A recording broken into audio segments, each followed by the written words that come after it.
I'm Kris. That's Pat. Pat, can you tell me the all-time leader in walk-off home runs? Manny Ramirez. No. Is it current? Like a recent guy? Not a current player, but like he's a player that you and I both watched. Okay. David Ortiz? I feel like it's a Red Sox for some reason. No, not David Ortiz. Good guess. Pujols? No, Pujols is second. Give me American League or National League primarily. American All right. League. Miguel Cabrera? No. A-Rod? Nope. Huh. Damn, you got me stumped right now. Nelson Cruz. No. It's a recent guy. How recent are we talking? I mean, like in 07, he was booming them. 07, he was booming them. I mean, like he's like I guess the generation right. No, I mean like no. When we were collecting baseball cards, like we know who this guy is. 500 home run club? Yes.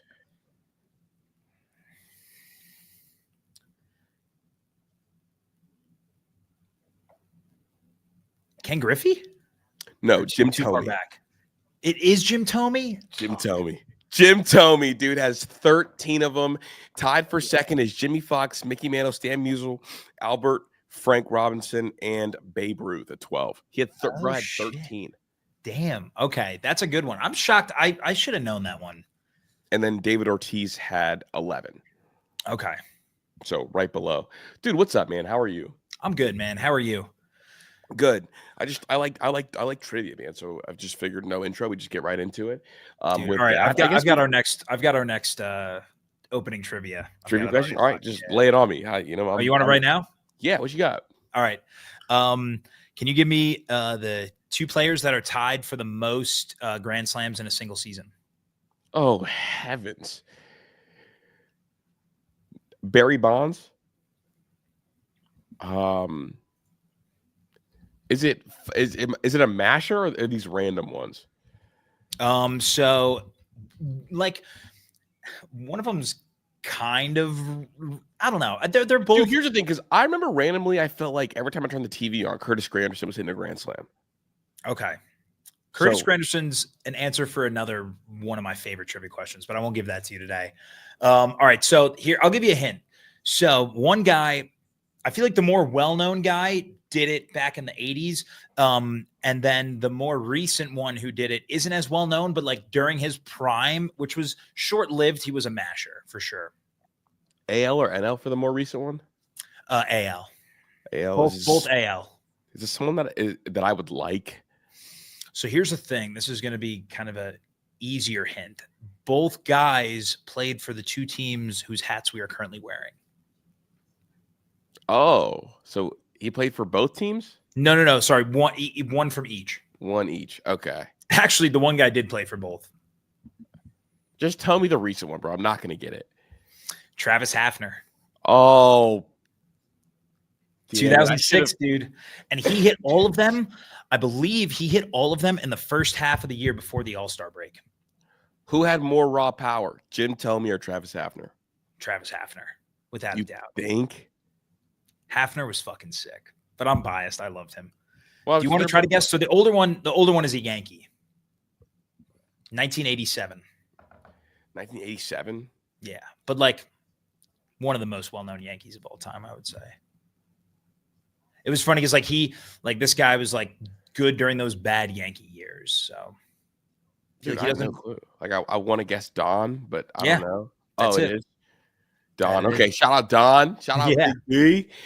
We do have some Guardians news, bro. Just real quick. Not real quick. This is a discussion point. Chase DeLauter, you were high on, was supposed to be the man. Yeah. And it looks like he is indeed not the man. Well, he's a good player, but he's hurt now for what feels like the 20th time in the last 2 years. Yeah. Dude. He had surgery today, I believe. It was sports hernia surgery. He'll be out for what, 9 to 12 weeks? Yeah, it said, 8 or 9 to 12 weeks. So pretty much sidelined until June. Yeah, this one hurts badly. this was a guy that I thought if he had a killer spring, this could be a guy that could take over the everyday right fielding role for the Guardians. This was before spring training games even started, there was a clip that went viral of him going yard off of Luis Ortiz. And here I am thinking, all right, give this guy a full spring to just mash and really wow the front office to be like, all right, yeah, this is the right fielder of the future.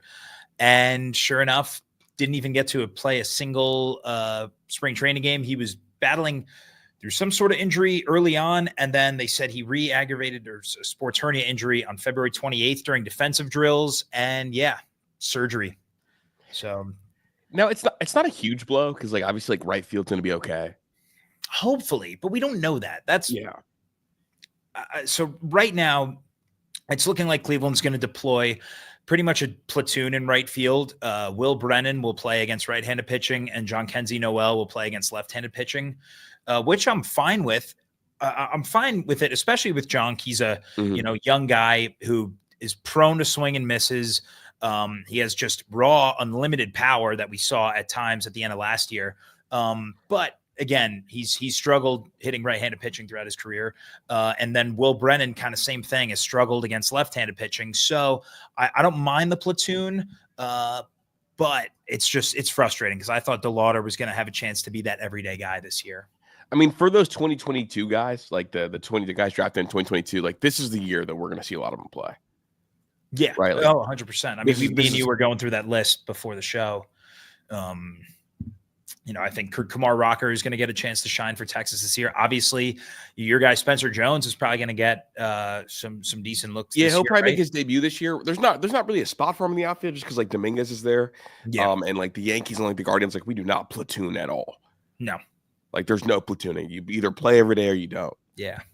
But obviously Jackson Holliday's probably going to start the year playing second for the Orioles. Yep. Rocker, obviously we're talking about him. The Rangers, he's going to start this year with them. Everybody's playing this year. So it is kind of damn, this was supposed to be the Chase DeLauder year, I guess. And things got put on hold. Do you wish they would have been more transparent? Because they kind of gaslit everybody. They made it seem like he was going to play. I mean, I wouldn't say. I mean, they did a little bit. So last week, I was telling you when we were here in studio that, the Tribe front office came out and said that, all right, DeLauder will be making his debut this was last Thursday at the latest. And so all of a sudden, the week comes and goes, still no DeLauder at all. And so I guess it was Friday, right? Last Friday was the 28th, when he suffered that injury. So I guess they were just playing the kind of the long wait with him. But yeah, just frustrating as hell. Well, if he suffered the injury on that Friday, then he was never going to play that Thursday.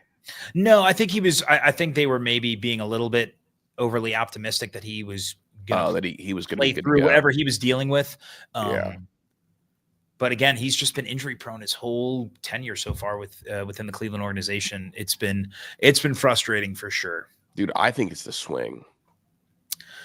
It's an unorthodox swing, and it's something that a lot of scouts have been kind of on the fence about.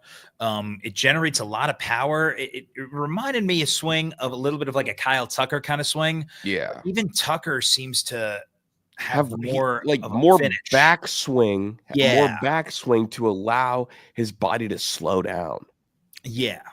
It's so everything about DeLauder's finish is so abrupt that I think me and you were, we were talking about this beforehand. That's kind of what I believe is probably leading to that injury. But again, he's got all the soft tissue muscle injuries in spots that are really centered around that swing. Yeah. And then it was his foot too, which was causing him a lot of issues as well. It's frustrating. Hopefully, he doesn't require any setbacks in his timetable. And hopefully, if it's only 8 weeks and by the beginning of May, he's back, and resuming typical abilities, then hopefully if they can call him up in the middle of the summer, if he proves that he could stay healthy in AAA and is hitting well, I wouldn't be surprised if we see him towards the end of this season. Especially, again, I'm not sold on Will Brennan or Junk for that matter. I think there's more potential for Jonk to be a superstar. But Will Brennan, I mean, we've kind of seen this story play out the past few years. He's just a below average right fielder is what it is. So has Giancarlo Noel played at all this spring? I haven't watched. He's played. Yes, he has. He's played a decent amount. I think it was yesterday. He had 3 exit velos over 110 miles an hour. One of them was a hit, and one was a ground out, one was a line out. But yeah, no, he's playing. It's just, you know, we haven't seen any like highlights from him yet, basically. But his exit velos are there. Which is good to hear. And the Guardians are on right now. Actually, they're playing the Angels. Jose has a hit. Manzardo has a hit. So, yeah. So Jonk, he's played in 6 games. He's only slashing 200 with the 200 on base. He hasn't walked at all. 6 Ks in 6 games. So 3 hits, all of them being singles, which is a little frustrating. You wanted to see that extra base power from him. But again, his exit velos are there. So that's why I'm not overly concerned right now. Who's impressed you the most so far for the Guardians of Spring? Honestly, Rocchio looks really good, and I think he's ready to take that leap. I'm very high on him so far. His OPS is over 1,200 right now for the spring. I think he's really, really good. So is Manzardo. Manzardo with the OPS over 1,000. And he's 1 for 1 today, I think. Yeah, those 2 guys, I think those could be the 2 biggest level ups to the offense, is if those 2 guys take that next step, and if they continue off of what we saw from them in the playoffs last year, that could really lengthen the lineup. Because then you've got, in my opinion, you've got a solid 6, because you got Quan, you have Manzardo presumably in the 2-hole, Josie 3rd. You could hit Santana 4th. Or honestly, they've been toying with Lane Thomas 4th. Lane Thomas, another guy, he's got an OPS of over 1,000 this spring. Honestly, like Santana can hit anywhere. You can hit Santana 2nd if you want. Like if you want to keep Jose a 3rd. I think Jose needs to just bite the bullet and hit 2nd, but that's just me. Yeah. I know he likes hitting with runners on, so I know that 3-hole has been, you know, his favorite spot so far. But I guess the most disappointing thing for me as a Cleveland fan is the lack of production from like the second base battle. This is supposed to be the battle that was going to highlight the spring, and Juan Brito has 1 hit in 6 games. Gabriel Arias he has a 650 OPS. And then Tyler Freeman's the only other one. He's actually hitting well. He's hitting 400 in 5 games. He's kind of looking to be at the forefront of that super utility role, or potentially the opening day starting baseman or starting second baseman. But I'm really upset with how Brito's performed so far. I was hopeful that he was going to be the guy to seize this opportunity, but he really hasn't so far. Dude, why hasn't Bazzana gotten more at bats so far? Honestly, I think this is like their service manipulation type of trick, because they know that if this guy balls out, everyone's going to be calling for him to make that opening day spot, especially because no other second baseman is running away with it. And I think part of it is that they want to give the guys like Brito and Arias and Freeman more chances to claim that spot, given that they all have, you know, more experience overall. I mean, it's not like he's been raking though. Like there's plenty of room. Like he's only hitting 143 so far. No, got 7 at bats. But he has an on base of 400. He's walking, and he's hitting for extra bases as well. So, but again, it's not like he's blown anyone out of the water. I mean, obviously he had that 1 nuke last week, but that's about it. Just a cock shot, dude. Yeah. Dude, speaking of fucking nukes, your fucking Yankees are teeing off today. Oh, dude, we have bombs away. The bombers were in full effect today. I saw Dominguez, Spencer Jones both went yard, right? Yeah. Dominguez, Spencer Jones went yard. Paul Goldschmidt went yard. I don't know, like boys were hitting doubles all over the place. Yeah, Lombard had another hit today, right? Yeah, Lombard got a hit off Wheeler, dude. I am paying such close attention to George Lombard Jr. Like it's absurd. Like I made you stop talking on the phone earlier so I could watch one of his at bats. Yeah, because one of the things like with that style swing that he has, that it's very like Carlos Correa. It could lead to like people struggling with the high fastballs. And like now that we're seeing like such an emphasis on fastballs with ride because you want that spin rate, like I just worried naturally about him working at bats, like getting to that pitch with that kind of swing. But nobody's getting any challenge view fastballs by him. The inside out swing too. Like he was working so composed with Wheeler up there. Yeah. Just willing to go oppo with 2 men on. It's like, I'm just going to do my job. And that's it, dude. I believe that he hit that ball, and the exit velo was over 100 miles per hour again today. So we're talking about a 19-year-old dog. He hit a 400-foot bomb to the deepest part of the stadium 2 days ago. Yesterday, he hit another bomb, 370, and knew it right off the bat. The swing looks absolutely gorgeous right now. They have him repping at third base and not shortstop, playing really, really good defense. And honestly, like they said, as an 18-year-old, when he would go work out at one of the facilities, that if you didn't know better, you couldn't tell who was the big league third baseman and who wasn't based on how they fielded ground ball. Took fielding because that's how good he was and is. Yeah. I mean, like, that's our Bazana, dude. Because like right now he's set the world on fire. And it's like, yeah. And it's got to be hard knowing that there's such a big question mark at third base for you guys to not just pull the trigger with him based on, dude, he's got a 1.1 OPS right now. I mean, just insane. Yeah, dude, after today, and he's playing against the starters now. Like, he's not coming in late in games. He's playing against starters, against Wheeler. We're talking about 333, 412, 733 slugging. Yeah, dude. Meanwhile, LeMahieu's got what, 2 at-bats this spring? 2 at-bats, and I saw him swing up that high fastball. Everybody's worried about Lombard getting to, and he swung after I heard the pop in the catcher's glove. It was disgusting. I cannot stand DJ LeMahieu. Oswald Peraza with a 580 OPS and Oswaldo Cabrera with a 728 OPS. So, I mean, it's one of those guys is going to be your starting third baseman, I'd imagine. It's looking like it's going to be Peraza because I think that they want Cabrera's super utility. Like, we don't do a lot of things Guardian style, but the one thing we do love is like that super utility player for late in games. Yeah, I mean, it's super. I feel like super clutch nowadays, especially you want flexibility on your bench to be able to pinch hit late in games and not have to worry about defensive replacements and stuff. It's those guys like the Oswaldo Cabreras and the Tyler Freeman. Well, see, and we don't pinch hit anybody ever, but we pinch run. And Emily, I got you. My bad. OPS is on base percentage plus slugging. So it's like you'll hear us reference this a lot. That's, I think, a kind of an easy way to evaluate how good a hitter is, because it's not only it's the on base percentage obviously factors in walks plus your batting average, and then slugging takes into effect the extra base hits. So you combine those two together, and what league average is 710 to 720 is usually like your OPS 100. Okay, yeah. But I mean, what I look for, like I like to see an 800 or better OPS is like what you really like to see, what you really want to strive for. But more often than not, you'll see guys in the mid 700s is about league average. And you don't want anybody below 700. Like if someone is below 700 OPS, you hate that. And Emily, what it also does, it essentially merges singles and walks. Yeah, is what you're doing. You're just merging the two just for the sake of a stat that better justifies it. Because like if someone hits 264 but their on base is like up above 400, like you're basically the same amount of singles essentially. Yeah, so like a guy like Carlos Santana for Indians fans is like a guy who he really benefits from that because of his on base. Like he all he does is draw walks.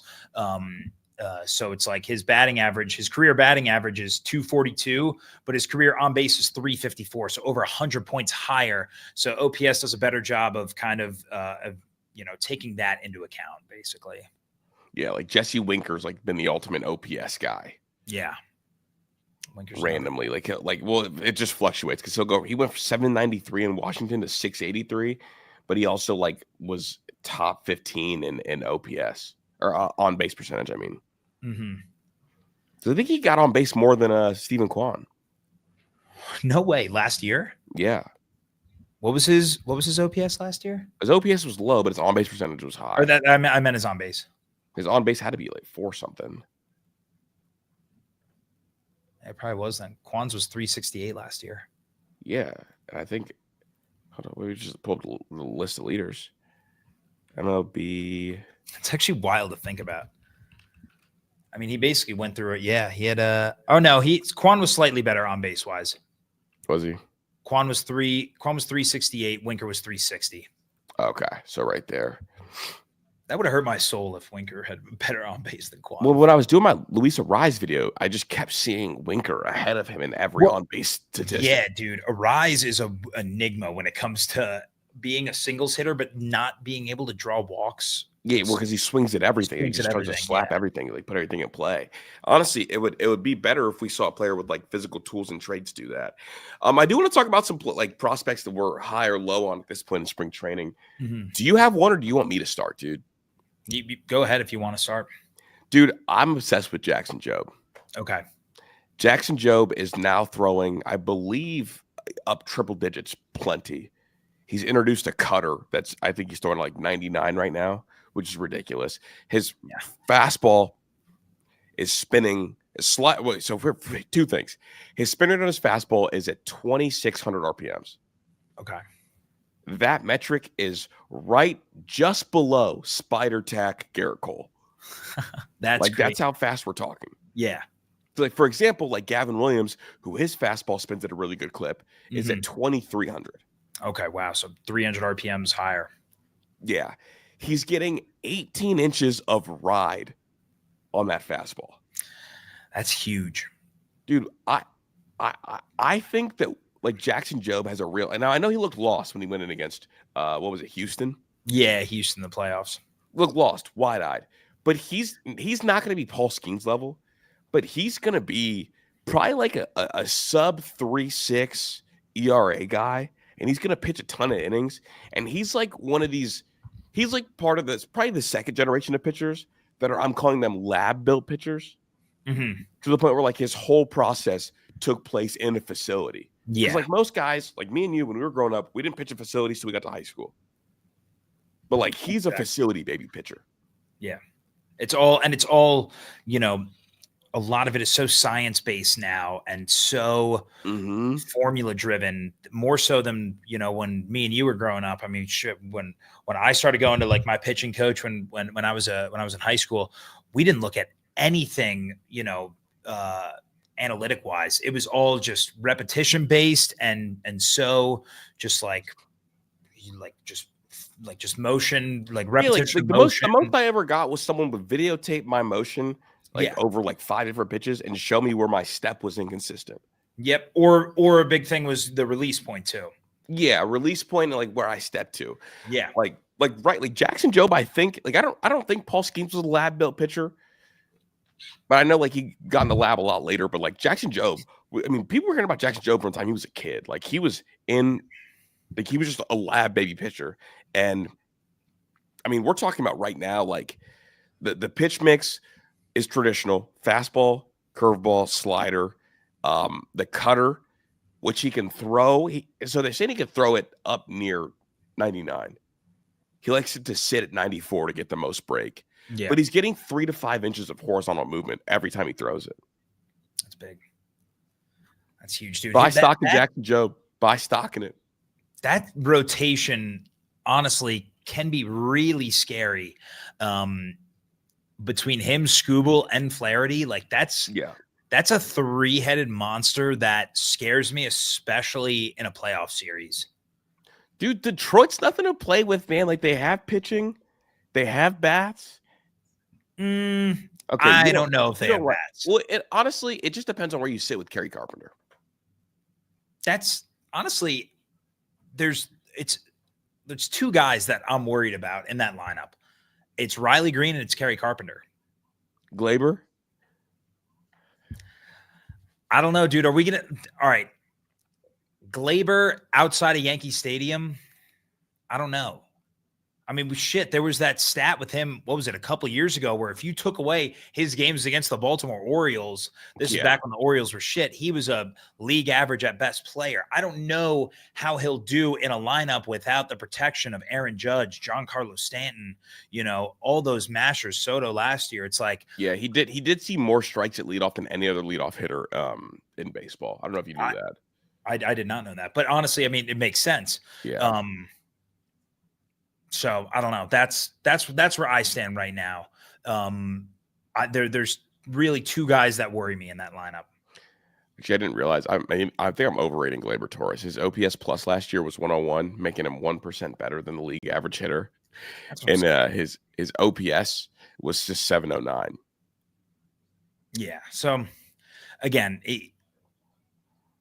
and who knows? Maybe he'll get out of New York and thrive. But I feel like he was at his best in New York. I feel like it's hard to No, he's not going to thrive out of New York, man. That's not how it works. You don't leave Soto and Judge and become a better hitter. Yeah. Like if you were like that, you were like that. All right, who are you buying stock in? What prospect do you like, or what player do you like? Dude, honestly, I know we've kind of talked about them a decent amount this offseason as like a team to look out for in the American League, considering they have 3 of the top 15 prospects in baseball. But like this Boston team is built for kind of success. If it's not now, it's in the near future. And Roman Anthony, dude, looks like the real deal. Yeah. I mean, his on-base percentage is over 500 right now in the spring. Dude, they're going to have to play him this year. Dude, he's making a legit case to like break camp with them. Who's the odd man out though? My thing is, and I'm a little biased. So yeah, so Roman Anthony right now in 6 games, his on-base percentage at 500. I am not a fan of Cedane Rafaela. Now he's actually hitting well right now in spring training, but he posted some of the worst metrics in all of baseball last year. I mean, his expected WOBA was not good versus both right-handed pitching and left-handed pitching. I mean, I'm not a huge fan of his, and this is a little bit of bias because I think I'm a big fan also of Masataka Yoshida for Boston, and I feel like a lot of the Boston fans will kind of crown Rafaela a spot and not Yoshida, because I think Yoshida has a chance to be a really good hitter. But I think if he's not going to break camp, he might, I don't know. But I think you buy stock in Roman Anthony right now. He's looked the best so far out of these top 3 Boston prospects. Yeah, him, Campbell's, Myers, and him. Yeah. So what is it? Myers is he's actually Myers is hitting pretty well. He's hitting for a little more power than Roman is. Campbell's really struggled, dude. Campbell has a .67 batting average, and this is a guy that they were trying to lobby to get the starting second base job. Dude, Campbell's been so bad, and I feel like such an idiot because I picked him up on my fantasy team. He went to Georgia Tech. I love him. I thought he was going to be the one that was going to play the earliest. Yeah. Because they like his body the best, like physically. They compared him to Jaylen Brown on when I was watching the game, which is random. But you don't think, but the issue with Rafael is that he's so young though, too. He is, and I get that he can change, but I don't know. It's just like I feel like I've seen it time and time again with these Indians outfielders, or over the past few years, that guys that show all these promise in the minors, but then like as soon as they get to the majors, they just become a different person. And so I feel like Rafaela is like your quadruple A type of player. I'm not sold on him. I would much rather, especially if I'm a Boston fan, trot out Roman Anthony to start the year. So you see the odds for rookie of the year in the AL. So Dominguez is the favorite, right? No. I'll let. Oh no, he is. Yeah, I'm tripping. No, he is. I was gonna say I thought he was. You want to try to guess the top 5? Oh shit! All right, I was about to pull it up, but all right. We'll go. Joby's got to be. So you got Dominguez 1. It's AL Rookie of the Year. You said. All right. Is Jackson Jobe in there? Yeah, he is 5th at plus 900. He's 5th. Interesting. I love that. Just for the record, that's good value. Pitching is easier to translate than hitting. Yeah, I mean, shit. We've seen obviously Skeens last year, and Heel both Rookie of the Year. Both Rookie of the Year. All right, is Roman Anthony in the top 5? Roman Anthony shot up to number 2 because okay. Shredding. Honestly, I hope he breaks camp. That's a good value pick right there. All right, so I'm missing 3 and 4. Did Jackson Holiday burn his? Yeah, I believe Jackson Holiday did burn his. Did he burn his last year? Yeah, he because he's not on this list. That means he burned his. Okay, yeah.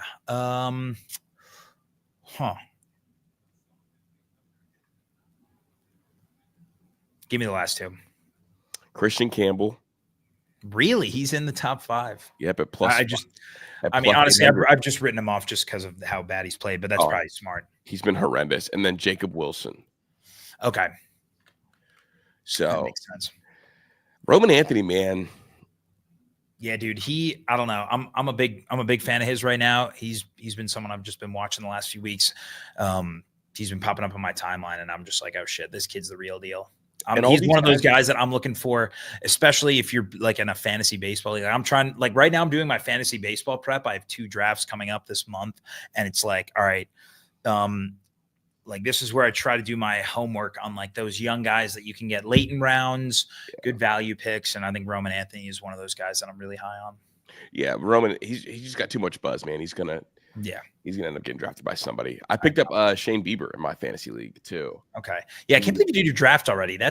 I don't like, similar to like doing a fantasy football draft in the middle of, preseason. You just never know with injuries. I personally, I'm a fan of waiting till, about a week or 2 before opening day before I do my fantasy drafts. Dude, I didn't even realize the draft was going on, bro. I was on a flight and it drafted I just auto drafted and it drafted Soto number 2 overall. You should have traded him right away, didn't you? Sick to my stomach. Had to trade and to move off of it immediately. Yeah. Immediately. Do you have any other players that you're really high on? I mean, shit, I feel like right now for me, I've been so honed in on the Guardians that I haven't been paying too much attention to like the top prospects around the sport. Obviously, I guess a little bit, I've been watching the Yankees too. Primarily, those are the 2 teams that my timeline gets flooded with because of like, just naturally. Me and you, just who we are. Yeah. And where you're from. Yeah, exactly. What would be a good year for Kumar Rocker? I mean, actually, wait, now you just got me thinking, where does he land on that rookie of the year? He wasn't on the list. Huh. Interesting. All right. So for me, I'm looking at like the entire list. He's 8th on the list, plus 1,600 in terms of rookie of the year. Shit. I mean, I was so high on him coming out of Vanderbilt. He was so fun to watch in college. I would love to see him do well. I feel like a tough park to kind of pitch in, especially as a rookie. I could see him having some difficulties at home. But shit, I mean, his stuff was so electric in college. I would love to see him play out. Is he projected to break camp with Texas? Yeah, and Steamer has him pitching 139 innings this year. Okay. With 9 Ks per 9, 2 walks per 9, and an ERA of 3.8. That ERA seems a little low for me. I was going to say I'd be happy with anything 4.5 or under with him for a rookie. Really? I mean, shit, what was... Bro, honestly, it's because pitchers are being developed at such a quick rate that you're expecting to see guys under 4. Yeah, and I don't think that's necessarily realistic. I mean, shit, like Gavin Williams. He was at 4.3 last year, wasn't he? No, he was 4.8 last year. Oh, shit, his rookie year, he was 3.3. So I'm just blinded by his shortcomings last year. Because he's a guy that I feel like, I don't know. I expect honestly, Gavin Williams is a good comp for Rocker. Yeah, that's kind of where my head went. Similar arsenals. I mean, the same profile. Like I'm going to overpower you with this 4-seam. Mm-hmm. I'll pull the string with the slider. We're not sure what my control is going to look like. I'm going to walk some dudes. Yeah, basically same. Gavin 6'6", 250. Kumar 6'5", 245. So pretty much same build. Yeah, I don't know. I hope Kumar Rocker does well. I love to see pitching prospects do well, especially as like as a former pitcher. I just tend to pay more attention to those guys. Here's our guy Ben, who's our resident Rangers fan. Resident Rangers fan. Yeah, he goes Jack Leiter too. Interested in. Absolutely, he's another guy that I mean that Vandy staff was sick that year. Dude, that Vandy staff was sick. You know who? Wait, what year was that? That was 2022, right? Yeah. Well, you know who was else supposed to be on that Vandy staff? Spencer Jones. On that staff, he was a pitcher. Bro, that's why Spencer Jones is the most intriguing player. I didn't realize he was pitcher only. No way. And then he kept having the UCL issues, so he's transitioned to a hitter when he after pitching a year at Vandy. So that staff was the Giants, dude. That's crazy. Yeah. That's insane, dude. I did not know that. So Spencer Jones converted himself to a center fielder. Okay. And then got drafted in the first round, with Rocker. Yeah. That's wild. Yeah. So that's why, like, when people like get frustrated about Spencer Jones and his development, it's like, well, he literally was never a hitter. Yeah. Yeah, that's crazy that he's shot up these prospect lists despite I didn't even realize that. Well, he didn't get drafted. Like, he hit at Vandy for a year. Yeah. And then got drafted. Okay. But he was pitcher only. That's wild. Like, that is what he did. Yeah. Dude, just real quick, I'm really high on James Wood too. Oh yeah, we talked about him briefly the other day. He's a fucking monster, dude. Dude, I went down a rabbit hole because I was doing a video for our other YouTube channel about like some prospects that I'm really high on. Like, dude, like, so he's 6'7", right? He's got the one home run against the Marlins was 109 off the bat, and it went 435. Jesus. 22 years old. His average exit velocity, Pat, is 92.8 miles per hour. That's absurd. That's his average. What is John Kenzie's? I feel like that's even higher than his. I think John's last year was 88. Yeah. So that's the kind of like freakishly strong human being we're talking about. And he hasn't even gotten really his like grown man muscle. He's still like kind of string beanie. That's his heart. His hard hit percentage is 52%. That is ridiculous, dude. He's gonna be dude. The Nationals have a chance to surprise some people this year. They have a lot of young talent, dude. They do. That's like going to be one of the more exciting players to me. He's going to project as a guy that could be Ellie De La Cruz, but since he's playing the corner outfield spots, he could just put on as much size as he wants.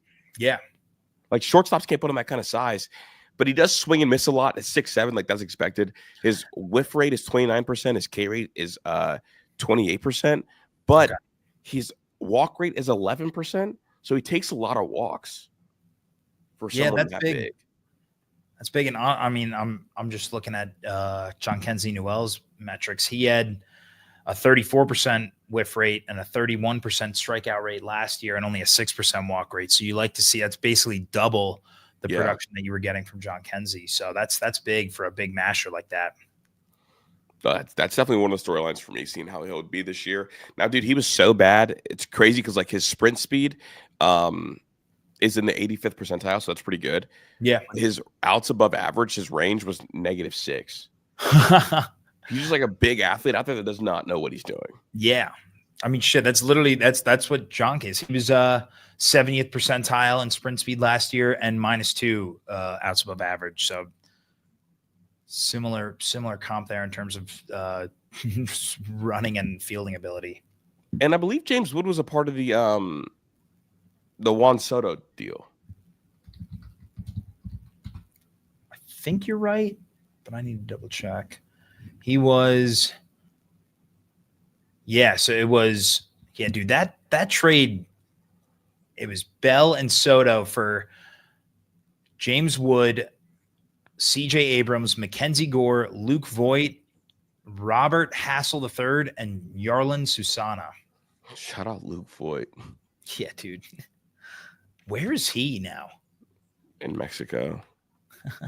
That's crazy, dude. Yeah, he's not playing ball. He didn't even play at all last year. Damn, what a fall from grace, dude. The didn't he lead the majors in home runs during the COVID year? Yes, sir. 2020 home run leader, 22 of them. Dude, if you talk about like the statistical like leaders and award winners that year, I mean, that was the year Trevor Bauer won the Cy Young. Yeah.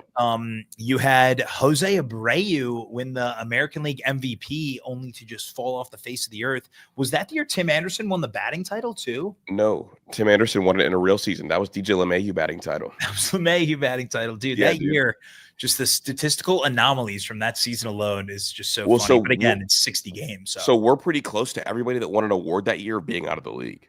Yeah. Like, think about that. That was 2020, not that long ago. Yeah, so Tim Anderson won the batting title the year before that. He won it in 19. Yeah. Still at 322 that year. Yeah, that was the machine. DJ LeMahieu, man. Had everybody fooled.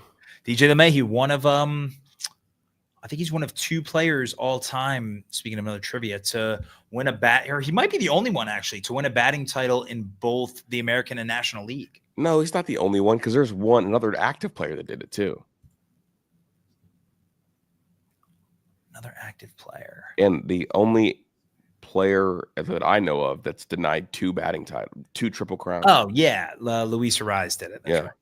Luis Ariz and LeMahieu, I think, are the only 2 then. I think there's only been 2 that have done that. That's more of a Pat question. Yeah. That was a good one. Talk to me about your rotation this year. What's your projection for the final 5? Brother, I am. Nobody wants your 5th spot, bro. Nobody wants it, dude. It's been frustrating. Obviously, Bibee and Williams are kind of slated in those 1 and 2 spots with Luis Ortiz. Yeah, Ortiz 1, 2, and 3 are good. Yeah, 1, 2, and 3 are good. It's 4 and 5 that are up in the air. A lot of people are kind of penciling in Ben Lively with that 4th spot. He kind of earned it last year. And then Slade Ciccone, the guy we got in the Naylor trade, people are like back and forth on him. Right. Wasn't he terrible his last outing? He was, but it was like, I don't know. He gave up a home run that would have been a homer in like 1 of 30 ballparks that left the bat at like 90 something miles per hour. Wasn't a crazy exit velo. Like all the metrics point to this guy. He's one of those anomalies because I went through a rabbit hole with him after his last spring training start. He was like a top 10 pitcher last year in terms of unluckiness. Like the difference in his actual batting average against and expected batting average against, same thing with slugging and OPS. It was like top 10, like basically worst expected differences in all of baseball. But it's like, all right, yeah, his expected metrics were better than his actual metrics, but it didn't mean his expected metrics were good. Yeah. I mean, he had a 6.66 ERA last year, and I think his expected ERA was like, bro, I feel like you gotta like say a prayer after you say that. I know. Yes, my bad. 6. So like, I don't know. I don't think Ciccone's going to break camp in the rotation. I think I'd prefer him to be a kind of that, long reliever type of role, because we had that in Avila last year, but he ended up getting DFA'd. So I could see him stepping into that role. Joey Cantillo has looked good in 1 start and then not so good in another start.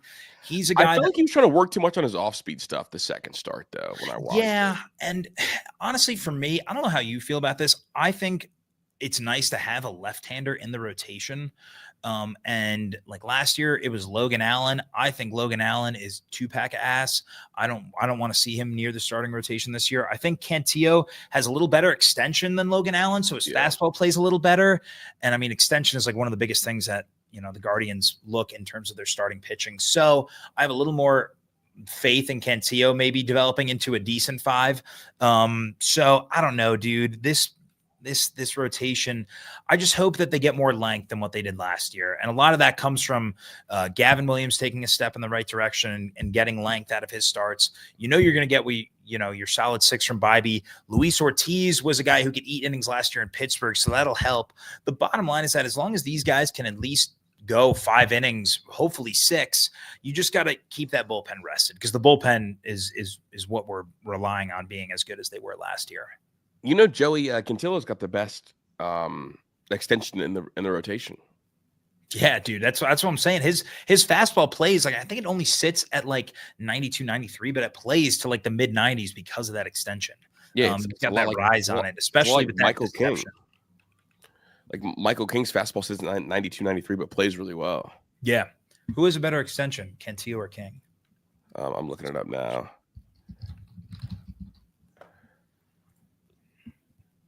Oh, never mind. Michael King does not have good extension at all. Okay. 6.1. Extension has to do with like how far you step towards home plate. Yeah, exactly. So basically creating the least amount of time for hitters to pick up what you're throwing in a greater sense. But yeah, Cantillo, damn, I didn't realize he was 99th percentile last year. I knew he had good extension. I didn't realize he was that good. Yeah, because like Gavin Williams is 7.2, and that's freakish because he's 6'5", 6'6". But Joey is 6'4". He doesn't look like he plays that tall, but he's 6'4", and at 7.5 extension like that fastball is going to play like 96, 97. Yeah, dude. Right now, if you had to put a gun to my head, I would choose him as to be that fifth guy in the rotation. I don't think Sacconi's done enough for me. And then Tristan McKenzie just doesn't know how to play baseball anymore. Oh, dude, yeah. Sorry, I've given up on Tristan. But the weird thing. So here's where the Guardians are going to be in a dilemma. He's out of options, so they can't send him to AAA unless they DFA him, and then he gets outrighted. And clears waivers, and then he won't clear waivers. I know someone's going to take, just because he has there's so much hype around him to begin with. So that's why I wouldn't be surprised if McKenzie gets the first kind of crack at that fifth spot. But oh my God, dude, his fastball. So the good thing with McKenzie is that his fastball is seeing more life than what it did last year. It's averaging around 94, 95 miles an hour, which is nice. It's kind of where you want him to be, but he just has no control, dude. I mean, just absolutely zero control. And that's even when he got set down in AAA last year, I went to a game in Columbus last year where he walked, I think, 6 guys in 3 innings. And it's like, you can't be doing that, especially in spring training. Like, just pound the zone, dude. If you're gonna get hit, like, that's one thing. If you can't even command the zone in spring training, dude, I don't know. No, Brugo. This feels like a good episode, dude. I'm not feeling the best, so I do want to, crawl back into bed here shortly. Yeah, you're battling the sickness right now, but yeah, dude. Any closing thoughts, dude? Just honestly, I'm excited for, this next week. I feel like this is kind of like the last week where we're going to see before those battles really start to simmer down, and we start to get to a feel of where each opening day roster is going to be set. Yeah, so this is like the last week for battles. Then you see teams like trying to hammer out and get their guys who are going to play at bats so they're ready for the season. Yeah, so then that's where I get really excited for those last few weeks of spring training, just to see, like, I don't care, the Guardians, I think, are 2-7 right now, or 2-8, like, just dog shit record, but they're getting all these guys looks. It's those last 2 weeks of spring training where you start to be like, all right, I want to see this, the centerpieces of the lineup start to hit and everything. So that's what I'm excited for. But what about you? Closing thoughts? I just want third base clarity at some point. Like, I know it's not going to be Lombard, even though I would just do it and just like never look back. But I just want clarity on that. And then obviously the Yankees got to move Stroman at some point. Like, they have to. Yeah. If they don't, it's a bad deal. $18 million. But for the first half of last year, Stroman was at 2.8 ERA, and then the back half, 5.6 or something like that. So just like complete down. I mean, brother, if you guys eat the whole contract, send him our way. So we can't eat the whole contract. But look, the issue with that contract is that, like, the issue with trading him is if we trade him to you guys, we would pick up this year, but not next year. But if he hits 160 innings, then he gets next year too, get fully guaranteed. Yeah. When's the last time he went 168? 160 innings? I feel like, didn't he go that last year? No, he was short of that last year. Oh, he was. Okay. Dude, he hasn't thrown 160 innings since 2021. Maybe the mark's 150. Okay. He hit 154 last year. So if it's 150, but the 2 years prior he didn't hit it, 136 and 138. Yeah, but 18 million, he'll get there. But honestly, with the way Will Warren looked, I know that, so I don't know if Luis Seal's out for 6 or 8 weeks. Okay. So Heal's out. But it's like, to me, it opens up the door for Warren. But I know we're paying Stroman. So they're gonna throw Stroman early, try to get his value right, then move him, and then it'll be the Will Warren show. He struck out Schwarber and Bryce Harper back to back today, and quick work. Shit. He's the man, dude. He looks like the real deal, dude. He's Michael King, Clark Schmidt, baby. Michael King 2.0. Yeah. But all right, I'm Kris. That's Pat. This is Paintin Korners. We'll be back Thursday, right? Yeah, Thursday, episode 3. Catch you guys soon.